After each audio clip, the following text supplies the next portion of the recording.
The yesterday we have seen till your well-posed learning algorithms, well-posed learning. So it includes three tasks for any problem which you have to solve through machine learning. You have three parameters, that is task, performance, and then experience, right? For example, today we will see a complete how the checkers learning problem can be solved by a system where we have taken care how to make the system to learn, designing the system for learning the checkers game. So here the task is playing checkers game. How do you measure the performance of it? The performance of the checkers game depends on the percent of games it is won against the opponents.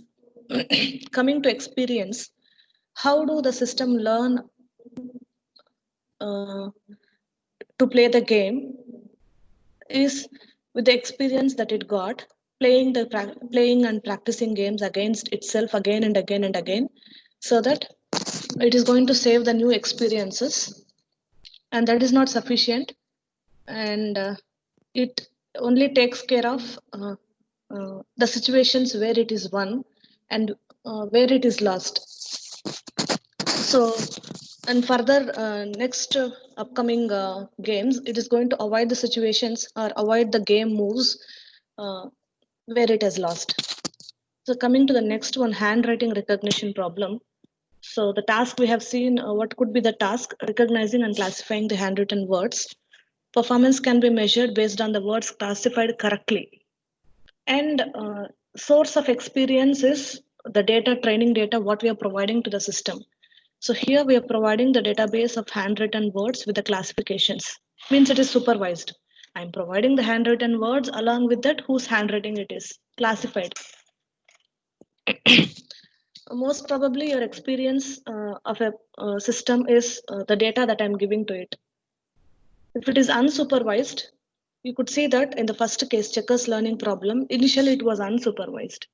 I'm providing only the basic rules of every board of a checker game, number of boards and possible moves for each board. Suppose if you are playing chess game, for every board state, if you consider, you know the specific rules, like there is a specific features for every pawn, how it has to be moved. Initial basic rules only I will provide, but I will not provide what happens if I make a move like this. That is what unsupervised. Supervised is already provided the data database which is classified with labels. Coming to robot driving learning problem, driving on public four-lane highways using the vision sensors is your task. This is the task has to be performed by the machine. And how do I measure the performance is the average distance traveled before an error occurred. The moment the error got occurred, I don't consider that as my performance. Till before my error, what is the average distance that the vehicle has traveled? So that is the performance. And what is the things, what are the data that I'm going to impose on the machine to learn is a sequence of, that is called experience, a sequence of images and steering commands recorded while observing a human driver. So here I'm providing an indirect training experience. See, there are two types of training experiences, direct and then indirect. So direct training experience is providing the table of data where the labels are classified or not classified. It's left to the supervised and unsupervised learning. Coming to the indirect training experience is providing any videos of already a task is done by a human, so that what the system do is it will clearly make sure that how the video plays, what and all things happened. So that that sense, indirect training experience is providing the incident or the providing the complete game playing of a human, so that looking at the video the system learning. That is indirect. Direct is providing the data directly. Next, text categorization problem, assigning a document to its content category. Yeah. So which category the text belongs to? Suppose you are making a survey, online survey of the news, whether the news is true, positive or negative. It's fake news or an exact news. So you're going to assign the document to its content category. whether it belongs to true content or false content. So the performance, we measure text classification. We'll see using the Navy-based text classification in the further classes, probably in module 3. The measures of performance are precision and recall. It's coming to the experience sample of pre-classified documents. I have to provide how the documents are classified earlier, whether it is true or false. This is the classification labels. So based on this, here you need to find the frequency of words, etc., etc. Now you will not understand this. People who might have done projects already with respect to this domain, they might have understand what type of data I have to get. Previously classified documents I have to provide to the machine for training so that I can test the machine. As of now, any doubts? No, ma'am. Are you understanding? Yes, ma'am. Fine. Yes. So your 1.3. See, these notes are specially done by me. If you want, I'll provide you the notes later. And I have taken only the important points of each and every segment. So coming to the designing a learning system here. This is your third topic in your first module. It's a very important question as well. So here my challenge is I have to design a learning system for the for my system, machine learning system, for playing the checkers game. So what and all the things I have to worry about when I am making my system learn? So I have to go through the design choices, design options, what and all my designs has to be so to make my system learn. So the challenge is to design a learning system for the checkers. Checkers is a game actually, with the goal of entering it into the world's checkers tournament. Just see a challenge, how big it is. So you have to train that in such a way that after some time, the machine trains on its own based on the different board states. Board means it's like a chessboard, 8x8. For the newly occurring chessboard states and the new moves, it is going to feed its data on its own. It is going to train again and again on its own after some time so that it will compete a world's checker tournament. Yes. Your first task is, while designing a learning system for the checkers game, choosing the training experience. What did I told you earlier? Uh, According to the training experience is nothing but the data we are providing for the system to get it trained. Is it? That could be a direct data or it could be an indirect data. Sometimes I don't provide any training experience, which is called unsupervised learning. So here in book, it is difficult for you to study. So I have made it as a bulletins. You can see that. The type of training experience has the significant impact on the outcome of the learner. You can't say that no in this point because the training experience, what is the type of training experience I am having for training my system has a significant impact on the output.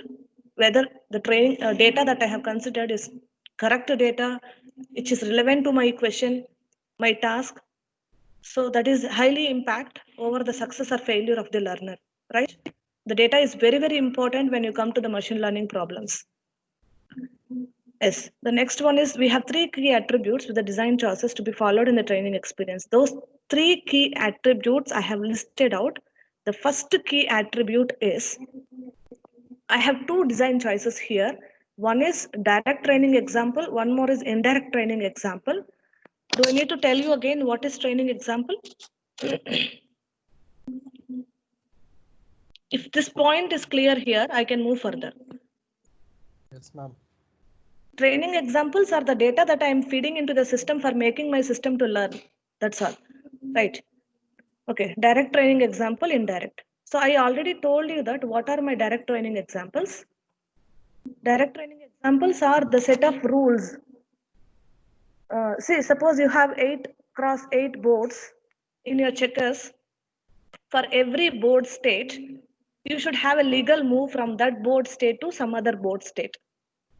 Games has to be played legally, means like from a board state, I should know what is my next move. that should be a proper move, right? So here in my direct training examples, I am providing only the set of board states with its a correct move. Is that clear?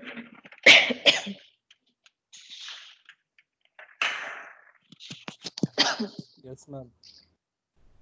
Yes. The next one is indirect training examples. Here, I used to provide the system which a game which is already recorded, a set of recorded checker games which is already done by the human, where the correctness of the moves is inferred by the result of the game. That's okay. I, I have already mentioned training examples direct, which is your data that you're providing. Data means a table data or a CSV file, the comma separated value file. That is your training example, direct one. Indirect training examples are your already pre provide, happened videos, etc. regarding to that particular task, so that the system learn through it. Why we are telling indirect training examples is, see, even in the video looking at, it cannot, machine don't have a thinking capability. Whatever happened in the video, it will make a data again. It will convert that into again direct. So that is why it is indirect. Okay, I said it is 3 key attributes while choosing the training experience. The next second key attribute is amount of interaction between the system and the supervisor. It's very good point. Interaction between system and supervisor. When there is no interaction at all between the system and the user provides some valid input to the system, right? When there is no interaction, what did you say that? That is completely unsupervised, right? There is no intervention of, what do you say, master over the slave. So now, in the first design choice is no freedom. No freedom means what? The system don't have any freedom to think on its own and perform the job. Means supervisor only provides all the training examples, which is the direct one. I'm the supervisor here and the system is my slave. Means it is the, okay. First design choices, no freedom for the system. It has to act only according to the rules and training experiences I provided to the system. It don't have any thinking capability. Next one, coming to design choice 2, semi-free. Semi-free means what? I will provide data at the same time. The system performs over the data. In between, if it gets any doubt, it may have an conversation, means it can raise the doubts to the user. That's what the pictorial representation here shows.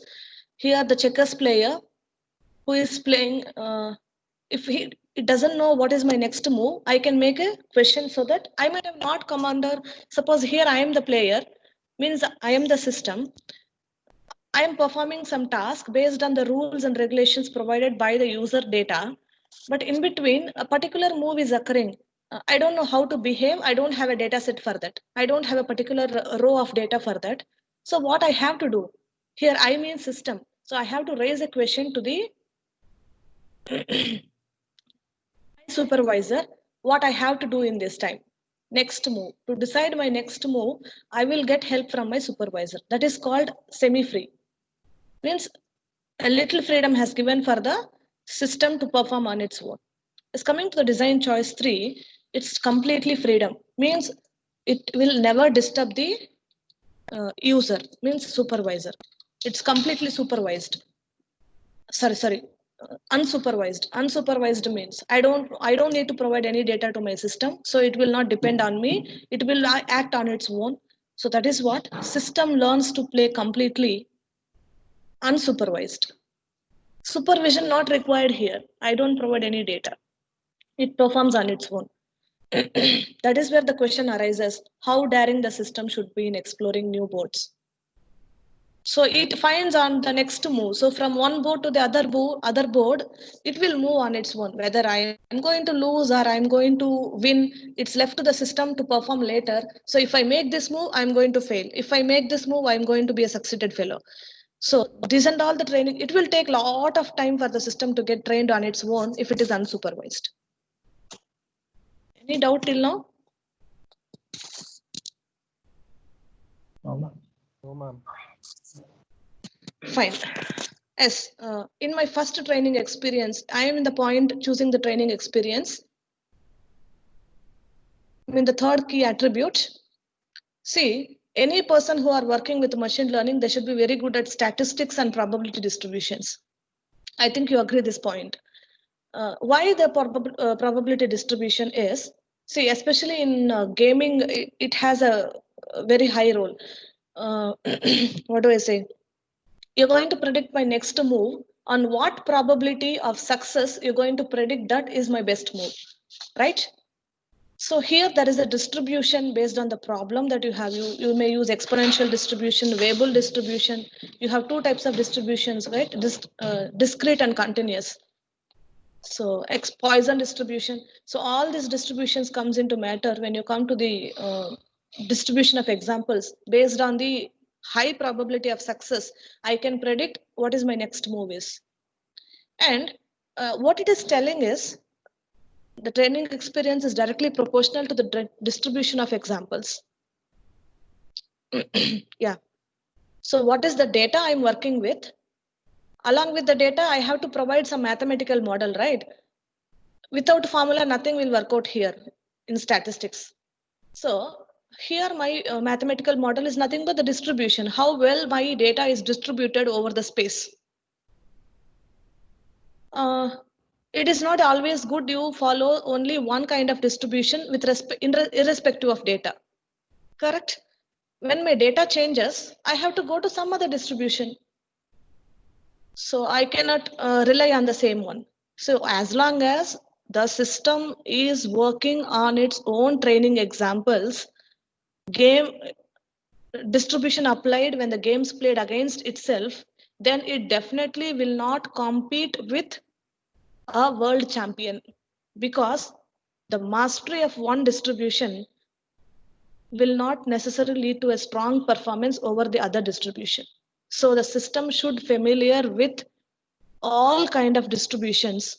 I cannot say I am master at one distribution. So it will definitely won't give me any success when I'm playing with a competent fellow. Did you understood this?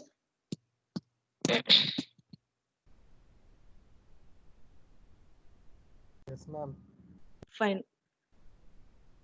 1 second. Let me see how many of them are there in my class.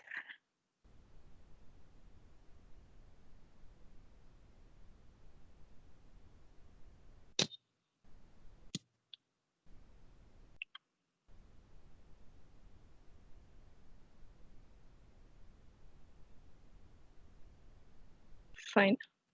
Is coming to the next one.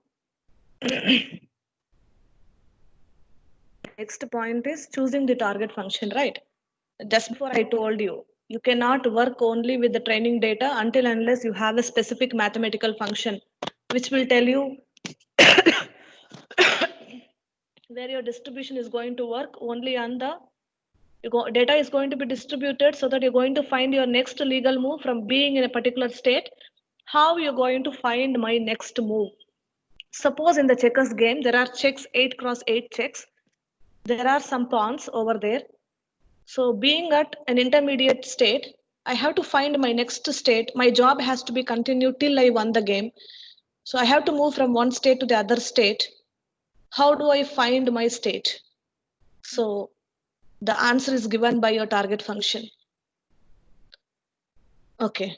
So here I need to worry about two inputs. So that target function is nothing but your choose move. The target function is a hidden function which enables the computer program to find the best move out of the legal moves. I just want to tell you here two things. I have the set of all board states called big B. I have set of all legal moves called big M. Understood? Not a single board state, not a single move. I am telling set of all board states as well the set of all moves. Choose move is the target function. It is going to select, it is going to give me a particular move out of the set of all moves based on the board state I am residing right now. Clear? This is easy for the training examples which are direct, because I just look into table, user has given me the table, so that what is my board state? what is my next move, I can easily predict if the classification is given. But this function, this target function, choose move B gives M, nothing but the board state is going to give you the move, legal move out of the moves. But this is not sufficient for me when my training examples are indirect. Just before we have seen in the previous session, previous section 1.3.1, how to choose the training experience, right? There the experience can be indirect also. That time this choose move will not provide me, it is difficult for me.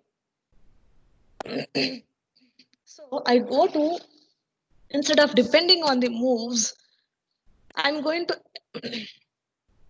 evaluate each move with a particular value. Which move is giving me the best value, the highest value towards success, I'm going to find that move as my legal move. Is this point clear? Yes, ma'am. Yeah. So now you could see that as of now I have been talking about discrete variables. Now the real variables. There is a value target function. V is nothing but value is going to mapped for every board. It is going to give you the R. R is nothing but your real value. What you understood from here is I have been standing, means I am the pawn right now. I have been standing on a particular board state. I have 8 directions right now. North, east, west, south, northeast, southeast, like that. I have 8 directions. To which direction I have to move depends on the highest value of R. I am in a board state small b. B is a set of all board states. Don't worry about it. I am in a particular state called B, board state. Which board has the highest value in my 8 directions, and that I'm going to take into consideration to move my next step, to make my next step. Is that fine?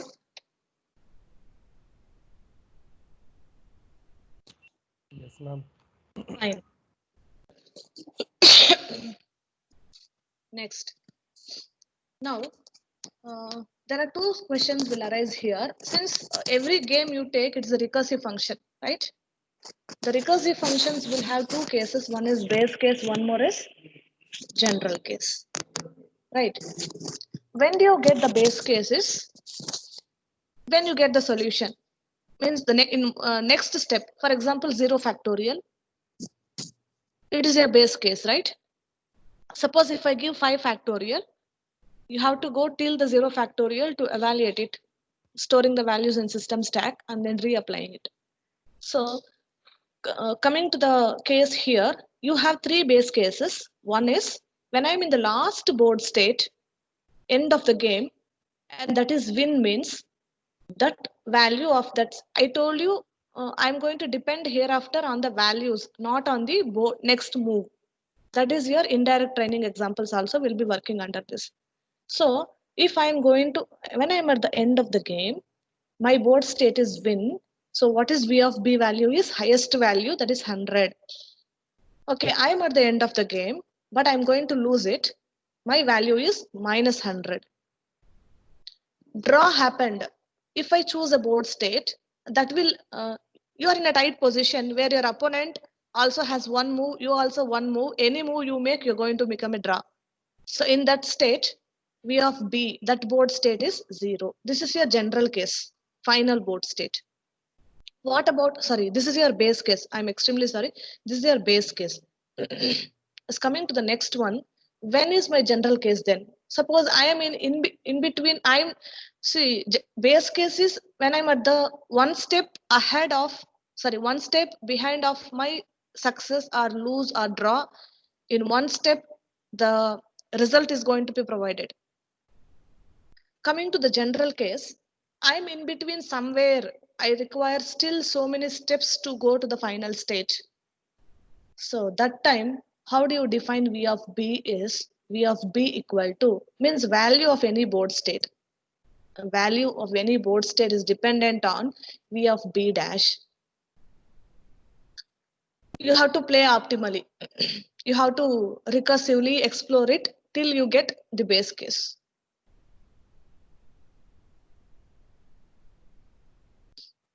The next two paragraphs are telling about when do you say even this case, uh, which is a non-operational definition in few situations. So finding the operational definition of it is nothing but function approximation, approximate value. Okay. So I have completed here choosing the training experience under designing the learning system. What type of training experiences I have to choose, and how do I fix my target function. Next one is representation. I need to represent my target function in a mathematical way. I cannot simply say that f of x is equal to fact of, what do you say that? Factorial of x is equal to x into fact of n minus x.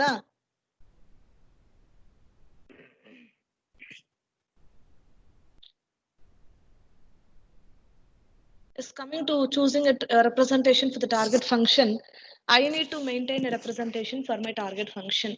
So there are two types here. That's what I have told you earlier, function approximation, right?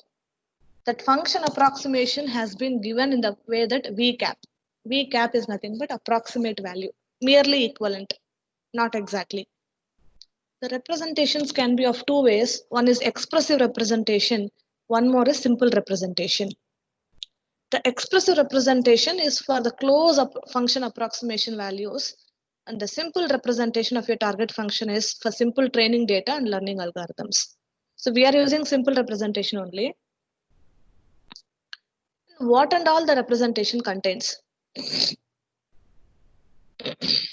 What and all we use for the representation? We use anyhow, you are using any function to be represented. It has data has to be stored over the tables. A large table with an entry specifying a value for each distinct board state. That is what I told you. I have already given values for every board state. The which board state is giving the highest value for a particular move, that state I'm going to select for my next move. So now you are maintaining a large table. For every board state you have maintained a particular value, correct? For every board state you have maintained a particular value. And collection of rules that match against features of board state. Rules also required. Without rules, how do I make a move? Then quadratic polynomial function of predefined board features. You could see that this is the polynomial quadratic polynomial equation, which will tell you the board features. Board features in checkers are the boards with red and black. Like we have in chess game black and white, in checkers we have red and black. And then I had a constant here which is called W naught. These are weights where W naught is the constant, and from W1 to W6 are the numerical coefficients which represents weights as well. X1 is the number of black pieces on the board, X2 is the number of red pieces on the board, and then you have black rings and red rings. X3, X4 represents that, and X5, X6 are, X5 is the number of black pieces threatened by red, and X6 is the number of red pieces threatened by black.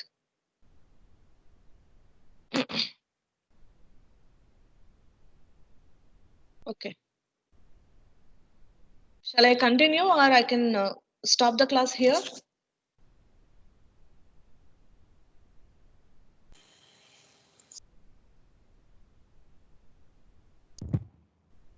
You can ask me the doubts the next 10 minutes or 5 minutes.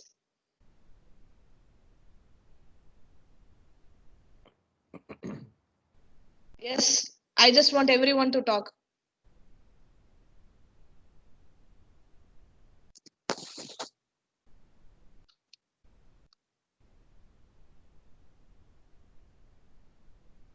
What happened? Is my voice audible or not? Yes, ma'am. It's audible. Yes. Yes, ma'am. It's audible.